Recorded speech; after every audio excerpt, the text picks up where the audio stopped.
আগে যখন ছিলাম তখন আরো বাঘ বেশি ছিল। হ্যাঁ সাফিয়ান, এখানে কি কি পাখি আছে?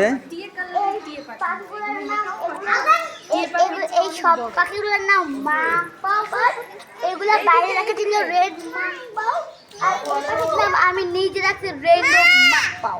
তো নিজের দেয়া নাম? হ্যাঁ, নিজের নাম বলতে পারো। আসলে নামটা জানো না? আসল নাম জানি, এই সব পাখির নাম মাকপাউ বার্ড। ওকে। আর এটা বিদেশি পাখি। তাই? Exotic bird. Exotic bird? হ্যাঁ। ও, নামগুলো কি তুমি কিভাবে জানলা সাফিয়ান? ওইদিকে আরো আছে? হ্যাঁ, এদিকে এই রেড মাকপাউ বেশি, তাই? রেড মাকপাউ কম। একটা মাকপাউয়ের চোখ সাদা। এটা মূলত পাখির শেড।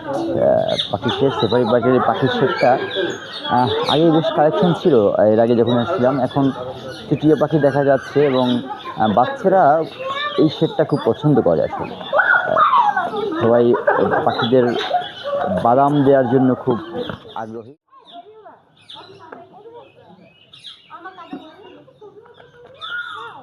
এটি গাজীপুরে অবস্থিত সাফারি পার্কের পাখির শেড। বিষয়টি অসাধারণ। এখানে হরেক পাখির সমাহার আছে। যে সমাহার থেকে এটা বেশ কিছু পাখি আমরা দেখতে পাচ্ছি এখানে।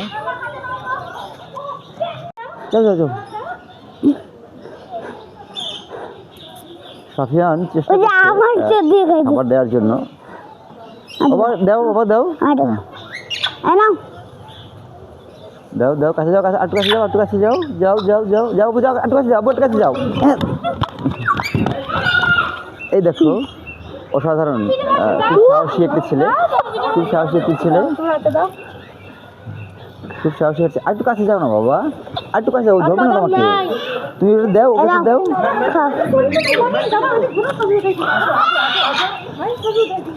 অসাধারণ, ছেলেটার গায়ে বসে পড়লো।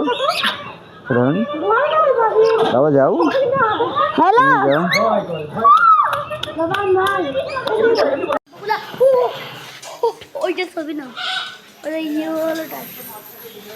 পাখিগুলোর সৌন্দর্য আসলেই চোখ জুড়ানো। এক একজন দর্শনার্থী 50 টাকায় এই শেড দেখতে পারবেন।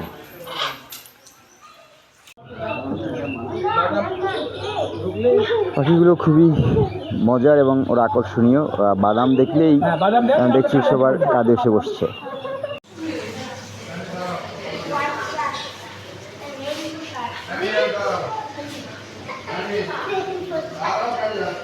পাখি শেষ করেই এর পাশেই মাছের আরেকটা শেড আছে, সেটাও অসাধারণ।